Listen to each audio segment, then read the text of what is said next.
here are my thoughts on the 2004 Jeep intermediate steering rod.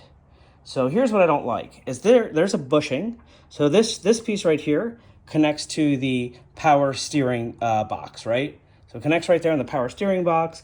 And how they get you is they have this smaller shaft that goes into this larger hole, and it's held in there nice and tight with this rubber grommet that goes all the way up.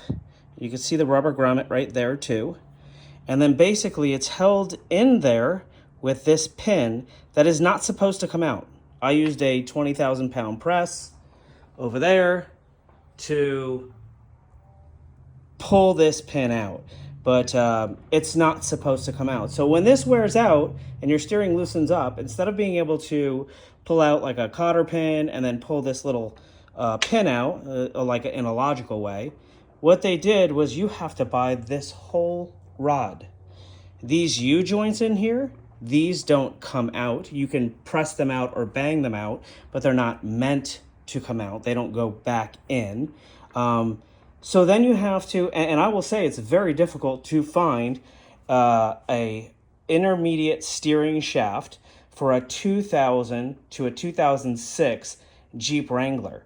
The ones that you can get are fairly expensive, but you'll notice once they go, they make it hard for you to actually just replace this $3 rubber grommet here, which is it's a little annoying, kind of pisses me off. So I'm gonna see if I can kind of customize this myself. I know it has to be sturdy, obviously it connects to the steering and we don't want the steering going out, but I think that we can make this last forever.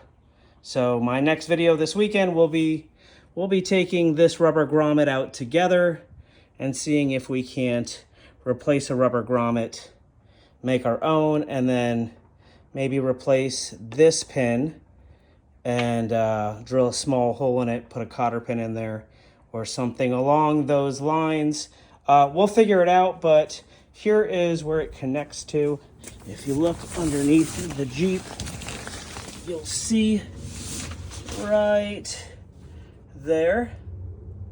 So we go in there, it goes through that little hole, and then it connects to that.